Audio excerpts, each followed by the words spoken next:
dibuka masker. Shalom, selamat malam. Kita bersyukur bahwa pada malam hari ini kita boleh hadir di tempat ini. Boleh katakan kiri kanan, aku dipilih untuk datang pada malam. Aku dipilih. Katakan kiri kanan, aku dipilih. Karena kalau bukan Tuhan yang memilih kita tidak akan hadir di tempat sini. Mungkin sudah ada di mall, atau apalagi sekarang kan sudah COVID, sudah bebas, sehingga kita boleh kemana-mana saja. Tapi kita bersyukur bahwa pada malam hari ini kita boleh berkumpul di tempat ini dengan bersekutu dengan PD Santo Laurentius Alam Sutra. Luar biasa, banyak sekali yang hadir. Setahun yang lalu ya, dunia kita masih online ya. Tapi saya bersyukur bahwa perkembangan PDKK Santa Laurentius luar biasa pada malam hari ini. Sungguh Tuhan benar-benar yang memilih kita, sehingga pada malam hari ini kita boleh datang dan memuji dan memuliakan nama Tuhan. Baik, sebelumnya saya juga akan memperkenalkan diri. Walaupun mungkin sudah ada yang tahu, tapi katanya kalau tidak kenal maka tidak sayang. Baik, saya memperkenalkan diri. Nama saya Liliana Tina Yustika. Saya sering dipanggil nama Lili. Kalau ke toko bunga, lihat bunga Lili, ingat sama saya. Ya, baik. Pekerjaan saya sehari-hari adalah sebagai seorang guru. Saya dikaruniai oleh Tuhan 4 orang anak, 2 sudah menikah, 1 sudah bekerja, dan 1 masih kuliah. Sungguh Tuhan luar biasa. Kalau kita melihat flashback kembali 3 tahun, bulan Maret tepat, suami saya dipanggil oleh Bapak di surga waktu lalu kita acara Zoom. 3 tahun adalah waktu yang mungkin orang bilang, wah cepat sekali ya. Tapi kalau yang kita hadapi, mungkin kita akan merasakan, wah memang cepat tapi lama kita harus hadapi. Tapi kita bersyukur, saya bersyukur bahwa pada malam hari ini melalui peristiwa demi peristiwa saya boleh berdiri di hadapan Bapak Ibu pada malam hari ini. Terima kasih, saya senang sekali lihat Oma Ana selalu hadir ya, Oma Ana. Oma Ana selalu hadir, saya selalu ketemu di Zoom di PA Ibu Jun ya, saya selalu ketemu. Baik, terima kasih. Pada malam hari ini saya akan membawakan mengenai tema diberkati untuk memberkati. Kalau kita bicara mengenai diberkati untuk memberkati, seringkali apa yang kita pikirkan? Kita sudah punya uang dulu, baru kita memberkati orang. Benar nggak? Nanti kita akan lihat kisah dari Aibtu Suyono bahwa dikatakan bahwa kita mau memberkati orang bukan karena kita punya uang, karena kita punya kelebihan, baru kita bisa memberkati. Tapi dia katakan bahwa kita mau memberkati orang yang terutama adalah hati kita, hati yang memberi, ya, bukan hati yang pelit, ya, hati yang mau memberi. Baik, pada malam hari ini kita masuk di dalam tema APP yang kedua. Yang pertama nanti akan dibawakan minggu depan. Yang kedua pada malam hari ini, peran serta kita dalam memperkuat perlindungan. Kalau kita katakan, kalau kata-kata perlindungan berarti kita mohon dilindungi, kita mau dilindungi. Kalau kita baca sekarang di berita-berita bahwa angka untuk orang yang sudah tidak ada pekerjaan dan kemiskinan itu makin hari makin tahun makin bertambah, bukan makin kurang tapi makin bertambah. Apalagi sekarang banyak sekali perusahaan yang tutup, banyak sekali perusahaan yang memphk-kan orang. Kebetulan anak saya selalu bercerita seperti ini, Mami tahu nggak, setiap hari di perusahaan itu memphk-kan orang bukan 1-2 orang. Sangat banyak sekali. Tapi kita bersyukur kalau pada malam hari ini, sampai hari ini kita masih diberi kesehatan tubuh yang sehat, kita masih diberikan pekerjaan. Kita patut bersyukur pada Tuhan. Bahwa kita percaya bahwa ketika kita datang, kita bersekutu pada Tuhan, kita selalu melakukan perintah-perintahnya. Tuhan tidak akan membiarkan kita tidak mempunyai pekerjaan. Kita jangan selalu berseru pada Tuhan, Tuhan beri aku pekerjaan, beri aku berkat. Tapi saya tidak pernah melakukan pelayanan. Nah, kita lakukan pelayanan Tuhan, melakukan perintah Tuhan sehingga kita menjadi berkat bagi siapapun juga. Sekali lagi diberkati bukan masalah uang tapi masalah hati. Baik-baik kita juga mau menjadi berkat bagi sesama.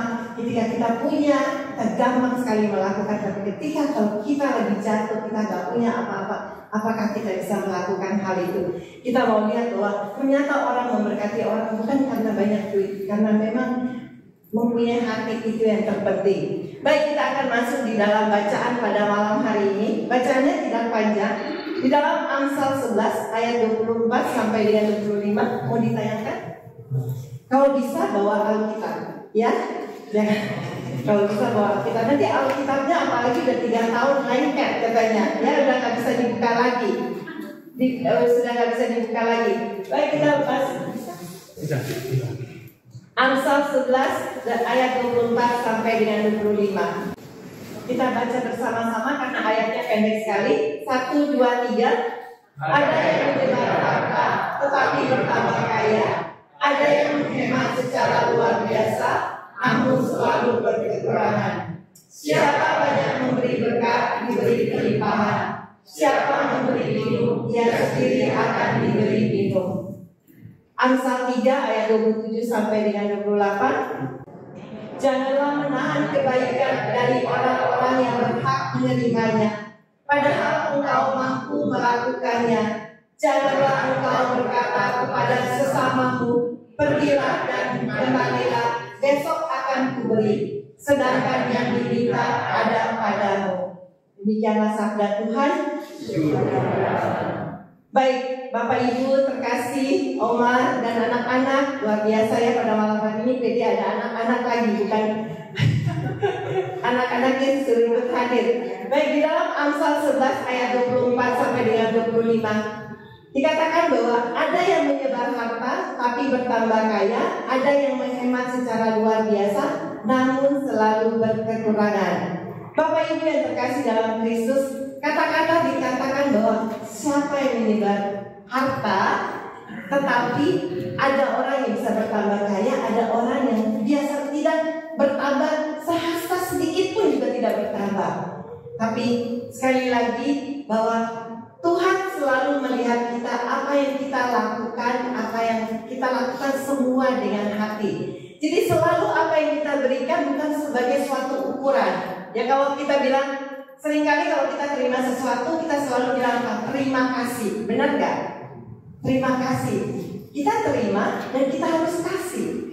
Ya, jadi bukannya tadi saya katakan bahwa bukan sekali lagi bukan kita sudah berkelebihan baru kita bisa memberkati. Tetapi firman Tuhan mengajarkan kita bahwa tidak selamanya orang itu menyebar harta banyak bisa juga bertambah kaya. Karena kadang-kala orang melakukan memberi cuma hanya mencari nama. Oh ya supaya tahu ini. Ada orang suka bilang, oh ya tolong titip ya ini dari saya seperti itu. Tapi ada orang, oh nggak perlu ya no name aja katanya. Jadi ada orang yang tidak mau menyembunyikan namanya, tidak mau mengetahui supaya orang tahu bahwa dia memberi.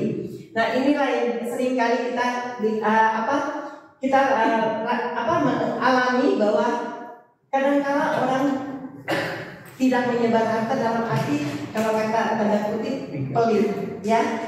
Jadi kalau seumpama orang bilang pelit, memang tidak akan bertambah. Tapi ada orang bilang gini, orang makin pelit, dia makin tambah kaya. Ada seperti itu. Tapi kalau di dalam Tuhan bukan seperti itu ukuran yang Tuhan berikan pada kita. Ya, sekali lagi bukan ukuran Tuhan berikan pada kita. Di ayat 25 dikatakan, siapa banyak memberi berkat diberi kelimpahan, siapa memberi minum ia sendiri akan diberi minum. Siapa yang memberi banyak berkat, ya dikatakan siapa yang memberikan banyak berkat. Banyak berkat ini bukan berarti apa yang memiliki semua kita akan memberikan. Saya rasa di sini nggak ada. Ada nggak kira-kira punya semuanya terus memberikan? Nggak ada, kayaknya nggak ada. Memang nggak ada, ya. Memang nggak ada sampai hari ini, belum ada. Semua sampai dia nggak punya apa-apa, nggak ada. Tapi kita percaya bahwa kita siapa yang banyak memberi pasti kita diberkati. Diberkati itu bukan berarti kita harus banyak uang sekali lagi. Tapi kalau bagi saya diberikan berkat adalah kita diberi kesehatan tubuh yang sehat. Kita bersyukur ya 3 tahun masa COVID kita masih berkumpul pada malam hari ini. Ya, jadi kalau kita lihat bahwa mungkin Frankie juga pernah mengalami ya waktu COVID ya, luar biasa Tuhan masih pakai Frankie pada malam hari ini. Jadi kalau dikatakan mengenai berkat, luar biasa bahwa siapa banyak memberi berkat pasti dia dapat. Ya, saya punya kebiasaan kalau saya dapat sesuatu makanan atau apa, saya selalu memberikan pada supir saya, ya. Jadi karena dia orang satu-satunya yang sekarang ada di rumah, maksudnya setiap kali kan harus antar saya dan lain sebagainya. Jadi kalau sama saya, dia suka bilang gini ya, Ibu, kok ada saja orang memberikan apa? Ada saja orang memberikan sesuatu pada ibu, maksudnya dia kadang-kadang melihat sampai bingung ya. Hari ini banyak saya ada orang kirim barang, tapi nanti saya memberi dia. Jadi kalau kita memberi, kita nggak akan kekurangan. Percaya, kita tidak pernah akan kekurangan. Jadi apa yang kita dikasih atau apa kita berilah dengan hati. Ya, jadi jangan pelit-pelit. Mulai pada malam hari ini belajar untuk tidak pelit. Katakan kiri kanan, saya tidak mau pelit lagi.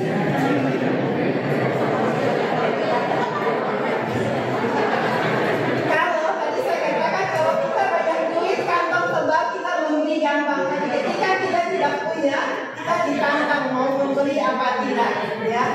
Bapak Ibu yang terkasih dalam Kristus, saya teringat sekali. Saya rasa di sini juga pasti kita pernah mengalami bagaimana keadaan ekonomi yang lagi benar-benar lagi minus, lagi down. Tapi saya belajar pada saat-saat saya juga pernah mengalami bagaimana susahnya dalam keadaan ekonomi dalam usaha yang. Tetapi saya di saat itu saya belajar untuk memberi. Jadi saya tidak pernah absen untuk tidak memberi dalam arti, oh nanti kalau seumpama saya nggak ada duit, saya ada duit baru saya mau memberi. Tapi tidak, saya selalu mengatakan bahwa apapun yang Tuhan berikan kita harus selalu memberi. Kita jangan menahan berkat-berkat dari Tuhan. Saya selalu sharing pada teman saya seperti ini, salah satu contoh. Anak saya juga masih sekolah. Saya bilang gini, kita kan sebagai seorang guru kan sudah memberikan pendidikan untuk anak-anak, mengurusi anak orang sekian banyak. Saya selalu katakan pada Tuhan, saya sebagai seorang guru, saya sudah memberikan saya tenaga, memberikan yang bahkan mungkin kasih tapi mungkin tidak sepenuhnya, kadang-kadang masih marah. Tapi segitu banyak kita sudah membantu anak orang, masa anak kita satu aja Tuhan tidak bisa menolong. Jadi apa yang kita berikan pasti Tuhan akan mengembalikan semua. Jadi anak saya yang kecil pada saat COVID dia nggak bisa pergi kuliah, tapi pada saat itu juga dia coba maksudnya apply, dia dapat pertukaran siswa. Ya puji nama Tuhan ya, kalau bagi saya puji nama Tuhan, dia boleh dapat pertukaran siswa dan dia pulang dan dia berangkat dapat izin berangkat ke China. Itu pun juga saya katakan coba kamu apply beasiswa dapat. Jadi kalau bagi saya itu memang apa yang kita memberi pasti Tuhan akan mengembalikan. Tuhan tidak pernah berhutang pada kita, ya.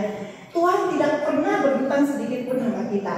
Kita selalu kalau kita mau ukur secara manusia, aduh kayaknya banyak perhitungan.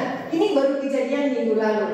Pada saat saya sedang mengajar, saya tiba-tiba dipanggil di sekolah, di salah satu sekolah.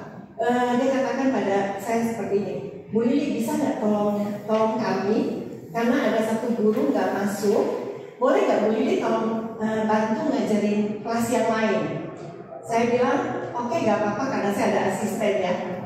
Apakah saya berpikir bahwa ketika saya membantu berkat itu akan datang untuk saya? Tidak pernah. Saya sekali lagi katakan bahwa ketika kita menolong orang jangan pernah berpikir bahwa semua apa-apa harus dengan duit. Apa-apa yang harus Tuhan berikan pada kita, orang harus membayar kita. Tapi keesokan harinya saya telah membantu bantu mereka untuk mengajari satu kelas. Tapi tiba-tiba gurunya sudah datang, tapi tinggal 15 menit. Ya udah, saya bilang nggak apa-apa, terima kasih, saya juga udah bantu ya. Tapi apa yang dikatakan mereka? Oh boleh nanti ya kita akan bayar. Nah pada saat saya mengambil keputusan untuk membantu, saya tidak pernah berpikir bahwa mereka akan bayar saya dan apapun juga. Nah itulah kalau kerelaan hati kita untuk membantu, pasti Tuhan akan memberkati kita. Ya bukan masalah nilai uangnya, tapi sekali lagi masalah hati yang selalu mau melakukan kebaikan-kebaikan pada orang lain. Baik. Di dalam Amsal 3 ayat 27-28 dikatakan janganlah menahan kebaikan dari orang-orang yang berhak menerimanya, padahal engkau mampu melakukannya. Bapak Ibu yang dikasihi oleh Tuhan, kata-kata janganlah menahan kebaikan dari orang-orang yang berhak menerimanya, padahal engkau mampu melakukannya. Sekarang lagi COVID, pasti banyak perusahaan yang mengalami jatuh bangun, pasti ada.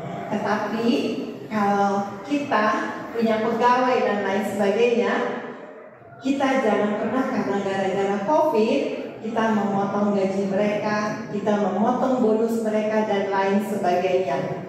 Ini yang harus kita catat baik-baik. Jangan kita pernah menahan hak-hak orang yang telah bekerja pada kita. Mungkin kita bisa memotong, dia bisa terima karena daripada dia nggak terima, tapi dalam hatinya dia itu pasti mengalami kesedihan, mengalami bahwa kenapa ya bos saya padahal punya rumah gede, punya masih usaha, mungkin makan pun masih berapa tahun pun juga gak bakal habis. Tapi kita jangan pernah menahan hal-hal itu pada orang-orang yang sedang membantu kita. Saya percaya bahwa ketika kita tidak pernah menahan hak-hak orang, dalam arti ketika dia bekerja dan apapun juga, kita pasti diberkati. Ya, kita mau menjadi saluran berkat bagi siapapun juga, bukan bagi orang-orang yang kita kenal. Kalau kita membantu orang yang kita kenal, itu gampang. Maksudnya membantu orang lain gampang. Tapi ketika saudara-saudara kita, saudara sendiri, ya seringkali mungkin di sini nggak ada ya. Cici saya selalu bilang begini, heran ya. Cici saya itu kan saya banyak saudara, 12 saudara. Dia suka bilang gini, itu cici yang satu itu ya, suka kasih orang, tapi orang itu sebenarnya dia nggak membutuhkan. Kenapa ya nggak memberikan pada orang yang membutuhkan, kepada saudara sendiri? Tapi kenapa harus memberikan pada orang lain? Nah, seringkali kita pelit sama saudara kita sendiri dan kita royal pada orang lain. Nah, Tuhan juga tidak inginkan seperti itu. Tuhan mau kita juga masuk di dalam nanti APP. Kalau bahwa di dalam keluarga kita itu adalah yang terutama. Kita harus melakukan kebaikan-kebaikan itu pada keluarga kita. Jangan kemana-mana dulu, tapi kita harus terutama di dalam. Karena ini tertukar ya. Jadi hari ini kedua, jadi minggu depan baru pertama. Baik, di dalam ayat 28 dikatakan, janganlah engkau berkata kepada sesamamu, pergilah dan kembalilah besok akan kuberi, sedangkan yang diminta ada padamu. Nah, ini yang seringkali mungkin kita bisa alami juga ketika kita lagi kita punya, tapi kadang-kadang orang tengah malam mungkin telepon atau apa, minta bantuan atau apa, kita bilang, waduh maaf ya kita nggak punya ya, padahal punya loh. Kalau kita bilang kita nggak punya itu benar-benar nggak punya, zero sama sekali. Tapi seringkali kita masih punya uang, yang kita bilang kita nggak punya uang.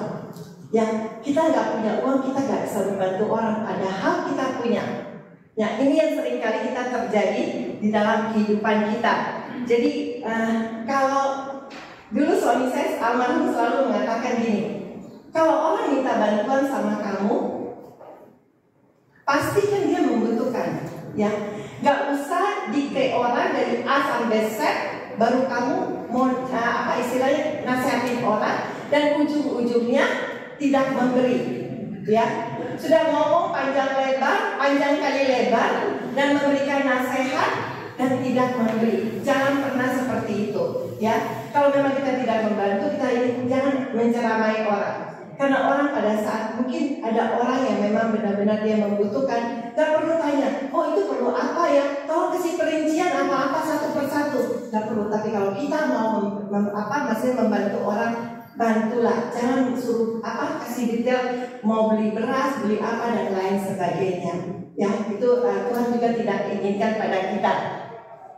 Baik, dikatakan bahwa kita kalau kita orang yang meminta bantuan pada kita jangan menolak, ya. Tapi kita juga harus punya hikmat daripada Tuhan. Hikmat dari Tuhan ketika orang datang minta-minta orang datang meminta pertolongan dan apapun juga, kita juga harus diberikan Tuhan untuk hikmat, ya. Jadi jangan seperti orang yang di jalan lagi minta-minta kita kasih. Padahal kalau kita lihat dia juga punya waktu jalan di depan Alam Sutra, mungkin semua tahu ya, ada orang yang pincang yang di depan, yang suka minta-minta. Kata supir saya gini, Ibu tahu nggak? Saya ketemu dia di Gading Serpong, dia jalan seperti orang biasa. Tapi kalau di alam sutra dia jalan jadi pincang. Ya.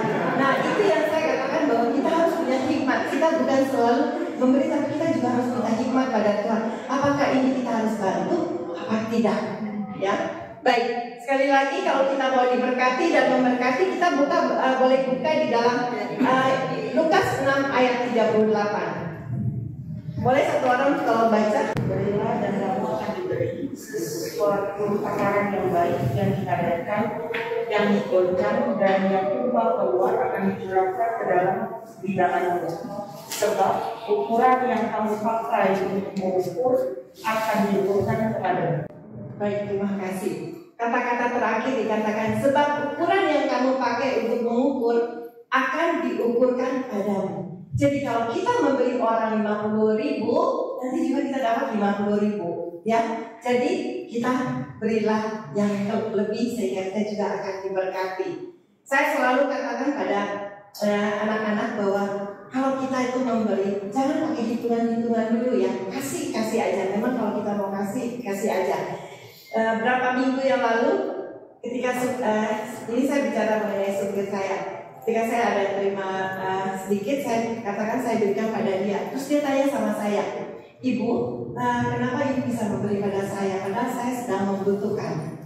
Ya, ketika saya memberi pada dia, keesokan hari saya juga dapat. Jadi tidak perlu khawatir dalam hal memberi. Ya, jangan pelit-pelit. Yang kasih memang harus kasih. Apalagi sekarang masa prapaskah. Kita harus melakukan sesuatu yang baik, sesuatu yang benar di hadapan Tuhan sehingga kita menjadi orang-orang yang diberkati oleh Tuhan. Baik, Bapak Ibu yang terkasih dalam Kristus, pada malam hari ini saya juga mau mengajak, kita mau melihat sedikit cuplikan bagaimana seorang Aibtu Sujono yang melakukan kebaikan. Boleh ditayangkan? Oh, sudah. Oke. Aibtu Suryono. Mungkin siapa yang sudah baca? Boleh angkat tangan? Mungkin sudah ada dalam pertemuan lingkungan? Belum? Belum ya? Baik, kalau kita baca mengenai ini Pak Polisi ya, umur 56 tahun. Boleh next slide? Saya tidak membaca, saya akan mengambil garis besar saja. Di sini diceritakan bahwa Bapak Ibu itu mempunyai kebiasaan selama 10 tahun. Dia katakan bahwa kegiatan ini dia lakukan 10 tahun bukan mendapatkan donatur dari siapapun juga. Dia tidak mendapatkan donatur, tapi dia melakukan dari gajinya dia.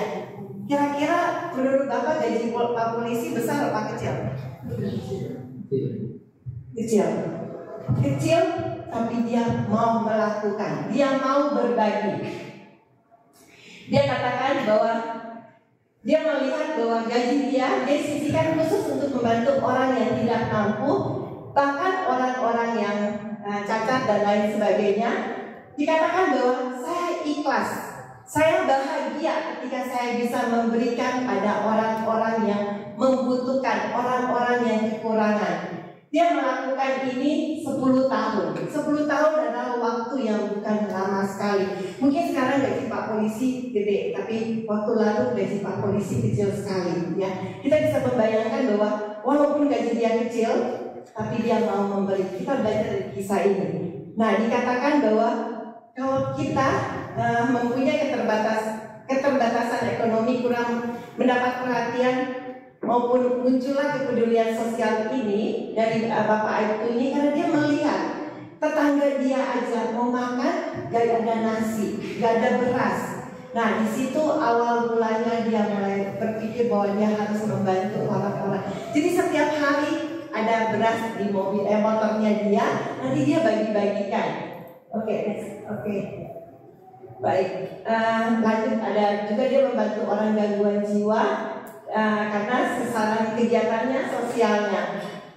Baik, dikatakan Bapak Ibu mengatakan bahwa memberi itu bukan karena kelebihan, tapi memberikan dengan hati. Jadi kalau kita lihat bahwa,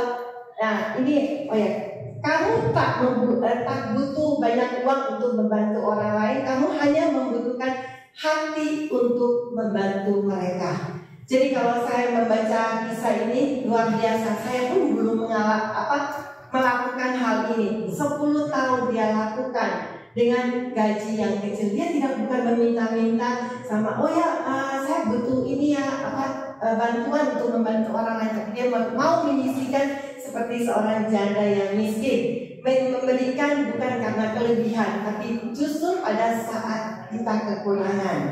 Tadi saya katakan bahwa kalau kita memberi karena kita kelebihan gampang banget.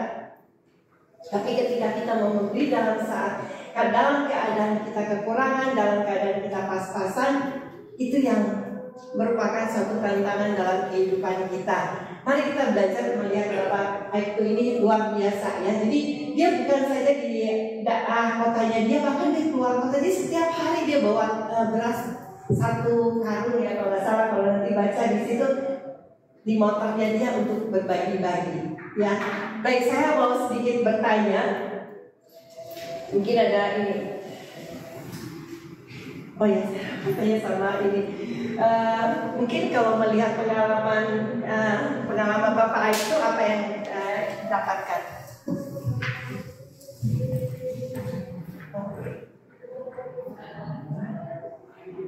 Kalau bagi saya sih saya terinspirasi untuk hati yang tulus gitu ya, nggak usah yang besar tapi dengan kecil aja kita sudah bisa sedikit membantu untuk meringankan.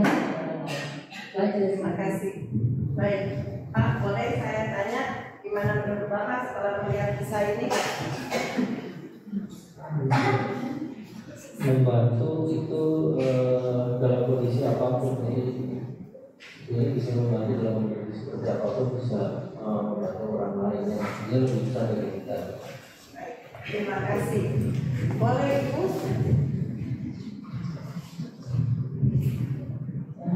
Menurut saya Bapak ini mempunyai hati yang baik ya, yang terus membantu orang lain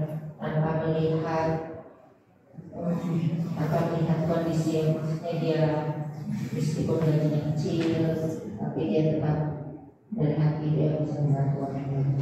Baik, terima kasih. Baik Bapak Ibu yang terkasih dalam Kristus, kalau kita melihat bahwa keteladanan Bapak Aibtu ini patut kita contohi dalam arti kita memberi bukan karena kelebihan, tapi kita memberi pada saat kita mungkin pas-pasan kita belajar. Tapi seringkali kita tawar-menawar, Tuhan saya mau memberi tapi hari ini gimana ya, saya harus mau kasih anak saya dan lain sebagainya. Tapi Tuhan mengatakan berilah maka kamu akan diberikan sesuai dengan apa yang kamu diberi. Kamu memberi pasti kamu juga akan dapat sesuai yang apa kamu berikan. Baik, Bapak Ibu yang terkasih dalam Kristus, sekali lagi diberkati untuk memberkati itu adalah satu hal yang memang kita pikir bahwa gampang, tapi gampang susah yang kita lakukan. Jadi di dalam masa Prapaskah ini, marilah kita mempunyai suatu tujuan. Kita sudah mempunyai suatu impian, apa sih yang harus kita lakukan. Jadi bukan di atas awal-awal kita maksudnya berhayal, oh ya nanti, tapi tidak pernah kita lakukan. Jadi no action, talk only katanya ya, atau jadi kita harus melakukan suatu tindakan bahwa apalagi di masa Prapaskah ini kita belajar untuk kepedulian pada orang-orang sekitar kita. Jadi kita jangan pernah menahan bahwa seakan-akan berkat yang kita terima itu seakan-akan kita punya semua. Kita terima berkat daripada Tuhan. Tuhan mau kita sebagai saluran berkat, bukan menjadi milik kita sendiri, tapi kita berbagi untuk menjadi kesejahteraan bersama. Jadi apa yang kita dapatkan jangan berpikir bahwa wah itu semuanya adalah milikku, semua adalah maksudnya untuk aku sehingga aku tidak dapat memberikan pada orang lain. Tapi pada malam hari ini kita diajarkan bahwa diajar untuk memberkati dan diberkati. Cocok sekali di masa Prapaskah ini. Kalau dulu waktu kita masih kecil ya, masa Prapaskah diajarkan bahwa bahkan uang jajan pun kita harus masukin di dalam kotak. Ya, benar kan? Masukin dalam kotak supaya kita bisa menyisihkan uang-uang itu untuk membantu. Tapi sekarang kita mau memberikan yang lebih. Jadi bukan karena hari ini saya mau beli es krim saya masukin, tapi kita harus memberi lebih supaya masa Prapaskah ini sungguh bermakna dan berarti di dalam kehidupan kita. Siapa yang mau jadi orang yang diberkati oleh Tuhan? Angkat tangan. Wah, banyak sekali nih Gun. Banyak Gun. Wah, berarti nanti PDKK Santo Laurentius memberikan yang paling oke untuk memberkati orang-orang seperti kita. Baik, Bapak Ibu yang terkasih dalam Kristus, kita akan masuk di dalam satu ini ilustrasi di mana Tuhan memberikan kita bahwa yang tadi saya katakan. Mungkin ilustrasi ini sudah sering saya lakukan, bahwa tadi dikatakan bahwa kita memberkati orang, yang penting kita mempunyai hati. Bukan karena apa yang kita miliki, tapi terutama apa yang harus kita lakukan dengan hati, ya. Baik, saya selalu memberikan ilustrasi dengan kertas-kertas. Ini adalah kertas origami, bahwa kita melakukan apapun juga, terutama hati kita. Kalau hati kita tidak berdamai, kita tidak pernah berpikir bahwa kita harus membantu orang, itu sia-sia. Jadi Tuhan selalu menginginkan bahwa kita memberi dengan hati, bukan dengan paksaan. Karena kita percaya bahwa apa yang kita beri, kita akan menerima dengan sama dengan ukurannya. Baik, saya akan memberikan ilustrasi ini. Ini sudah sering ya, waktu lalu saya ingat saya memberikan hati ini pada Anita. Ya Anita ya. Baik, yang Tuhan inginkan adalah seperti ini, bahwa kita harus memberikan dengan hati yang penuh kasih daripada Tuhan. Baik, sebentar ya. Ini di dalam melipat hati ini banyak sekali lipatannya. Berarti banyak tantangan dalam kehidupan kita untuk melakukan kebaikannya. Saya memberikan hati ini untuk Oma Ana, ya, karena saya lihat Oma Ana itu rajin. Oma Ana rajin banget nggak kebede. Luar biasa ya, ini Oma Ana untuk Oma Ana, ya. Terima kasih Oma, rajin-rajin sehat selalu, ya. Baik, Bapak Ibu yang dikasih oleh Tuhan, sebelum saya menutup renungan pada malam hari ini, saya juga memberikan sedikit sharing bahwa ketika kita apa yang kita harus lakukan di dalam kehidupan kita, di dalam masa-masa Prapaskah ini, apa yang harus kita lakukan dan apa yang mempunyai niat dalam kehidupan kita. Belum lama ini kami selalu mencoba untuk melakukan satu kegiatan di mana kita membantu orang-orang yang jualan di pinggiran jalan, yang mungkin kita melihat bahwa dia mungkin hari ini kita tanya omset kamu berapa, sehari kamu berapa duit, kamu jualan sampai jam berapa. Nah ini kami lakukan. Dia katakan bahwa oh ya saya biasa pulang jam 11. Jadi kita datang pagi-pagi, kita tanya kamu ada jualnya berapa banyak. Ya udah kita beli semua. Apa yang dia katakan? Kalau masnya bilang terima kasih pada Allah bahwa ya alhamdulillah katanya ya, Bu Rosi sudah tahu bahwa seharusnya saya pulang jam 11, saya bisa pulang jam 9 pagi. Nah itu benar-benar suatu tindakan yang nyata yang harus kita bisa lakukan. Kita membantu orang, bukan kita. Kadang-kadang orang kalau nawarin kita barang nih, ya kita bilang aduh nggak usah, kita nggak mau beli gitu. Padahal mungkin pada saat orang menawarkan barang, orang itu membutuhkan uang, ya. Jadi kita juga harus lihat di mana kita harus dapat memberikan pada orang-orang tersebut. Banyak hal yang saya alami bahwa ketika kita menjadi berkat bagi orang lain, pasti kita juga anak-anak pun menjadi berkat juga. Ya ketika kita memberkati orang lain, pasti anak-anak keluarga pasti kita juga diberkati. Saya mau sedikit sharing, walaupun apa yang seakan-akan berpikir bahwa itu adalah suatu musibah, mungkin suatu masalah, tapi saya percaya bahwa ketika kita mempunyai hati yang penuh kasih, pasti Tuhan akan memberkati. Tahun 2005 kami terpaksa rumah kami harus dijual. Saya pernah sharing. Tapi apa yang kami lakukan? Setiap kali kami kontrak dari satu rumah ke rumah lain, saya selalu penuh kasih. Dalam arti saya selalu merawat orang yang punya rumah. Jadi seakan-akan itu milik saya. Tapi satu hal yang saya katakan saya pada Tuhan seperti ini. Tuhan, saya kontrak rumah hampir 19 tahun. Ya, 19 tahun waktu yang maksudnya cukup lama untuk saya. Tapi saya selalu di saat-saat itu saya selalu melayani. Saya selalu memberi. Memberi itu bukan yang berkelebihan, yang banyak-banyak, tapi apa yang saya miliki saya memberi. Dan satu hal saya minta pada Tuhan, Tuhan, nanti ketika anak-anak saya mau menikah, izinkan kami punya rumah kembali. Dan memang benar, jadi setelah menjelang anak saya menikah satu tahun, kemudian 1 tahun sebelumnya kami diberikan rumah yang baru. Nah, itu puji nama Tuhan bahwa kita bukan saat kita kontrak rumah dan lain sebagainya kita tidak dapat memberikan pada orang lain. Tapi di saat-saat kita mengalami kesulitan, kita harus selalu kuncinya apa? Kita harus selalu bersyukur pada Tuhan dan datang ke persekutuan doa ini. Karena persekutuan doa ini adalah tempat kita bertumbuh, tempat kita diberi kekuatan. Saya mau tanya pada malam hari ini, siapa yang tidak punya masalah? Tidak ada katanya, berarti semua punya masalah. Jadi berarti minggu depan harus lebih banyak lagi datang ke persekutuan doa ini.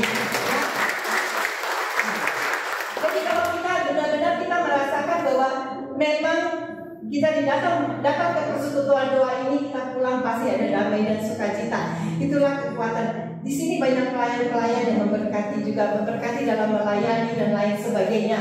Jadi apa yang kita dapatkan pada malam hari ini, marilah kita transfer kepada orang-orang sekeliling kita. Jadi jangan kita menahan kebaikan-kebaikan sehingga orang lain tidak mengalami sehingga terputus. Ya, jadi Tuhan selalu mau mengajarkan pada kita memberkati dan diberkati, itu penting sekali. Sekali lagi saya garis bawahi bahwa masa prapaskah ini kita lakukan sesuatu yang baik bagi orang lain. Mungkin yang selama ini orang yang pernah kita membantu tapi kita banyak kalkulasi, mari kita membantu orang-orang tersebut. Tapi selalu bantu dengan hikmat daripada Tuhan. Orang siapakah yang memang Tuhan inginkan kita membantu. Itu yang terpenting. Dalam nama Bapa dan Putra dan Roh Kudus. Amin. Bapa surgawi, Bapa yang penuh kasih, tak putus-putusnya kami datang pada kehadiran-Mu Tuhan. Kami bersyukur, berterima kasih Tuhan. Pada malam hari ini kami boleh hadir di tempat ini Tuhan. Tuhan, pada saat ini Tuhan, kami juga mau belajar Tuhan untuk diberkati dan memberkati bagi orang lain Tuhan. Biarlah pada saat ini Tuhan, kami mohon kiranya Engkau memberikan kami pribadi lepas pribadi Tuhan, hati yang mau memberi Tuhan, hati yang memberi tanpa pamrih Tuhan. Kita mau memberikan dengan hati yang penuh kasih daripada Engkau Tuhan.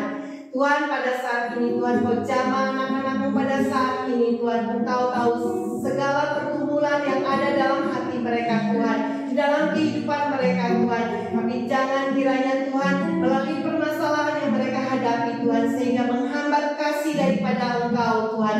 Kasih yang sesungguhnya harus kita salurkan Tuhan. Tetapi melalui permasalahan-permasalahan yang kita hadapi pada saat ini Tuhan, kemuliaan dan kebesaran nama-Mu Tuhan dinyatakan Tuhan. Biarlah kami tetap memberi, bukan karena berkelebihan, tapi pada saat-saat di mana Engkau mau menginginkan kami untuk memberi setulus dengan hati kami Tuhan. Biarlah Tuhan pada malam hari ini kami belajar dari Aibtu Siono Tuhan, di mana dia juga memberi Tuhan bukan karena kelebihan, bukan meminta-minta sehingga dia akan memberikan pada orang lain, tapi dia memberikan dengan apa yang dia miliki Tuhan. Tuhan, biarlah pada malam hari ini Tuhan, kiranya Tuhan Kau berikan kami hati yang memberi, hati yang sungguh-sungguh daripada Engkau Tuhan. Biarlah Tuhan, apapun yang menjadi pergumulan dalam kehidupan kami, biarlah Engkau saja yang mampu menguatkan kami, Engkau yang mampu memberikan kami jalan keluar. Biarlah kasih karunia senantiasa boleh tinggal dalam kehidupan kami Tuhan. Tuhan, pada saat ini Tuhan, Engkau jamah anak-anak-Mu yang pada saat ini Tuhan, yang mau melihat bahwa kasih dan rahmat yang selalu ada dalam kehidupan mereka, agar mereka selalu datang kepada Engkau, agar selalu dekat bersama dengan Engkau, agar berkat-berkat selalu tercurah dalam kehidupan kehidupan kami pribadi lepas pribadi Tuhan. Tuhan, terima kasih Tuhan, semuanya ini kami serahkan ke dalam tangan kasih-Mu Tuhan. Biarlah apa yang menjadi diberkati dan memberkati dalam kehidupan kami sungguh menjadi nyata di dalam masa prapaskah ini Tuhan, sehingga kami benar-benar menjadi orang-orang yang mampu menjalani apa yang Engkau inginkan Tuhan. Bukan hanya berhayal saja Tuhan, tapi menjadi suatu kenyataan dalam kehidupan kita, dan kita berani melangkah dan melakukan kebaikan-kebaikan daripada-Mu. Terima kasih Yesus, dengan perantara Tuhan kami Yesus Kristus dan Juru Selamat kami. Amin. Kemuliaan kepada Bapa dan Putra dan Roh Kudus, seperti pada permulaan, sekarang, selalu, dan sepanjang segala abad. Amin. Dalam nama Bapa dan Putra dan Roh Kudus. Amin. Saya tiba-tiba teringat, saya mau kasih satu ayat, boleh silakan duduk. Di dalam 1 Yohanes 4 ayat 10 dikatakan, inilah kasih itu, bukan kita yang telah mengasihi Allah, tetapi Allah yang mengasihi kita, dan Dia telah mengutus anaknya sebagai perdamaian bagi dosa-dosa kita.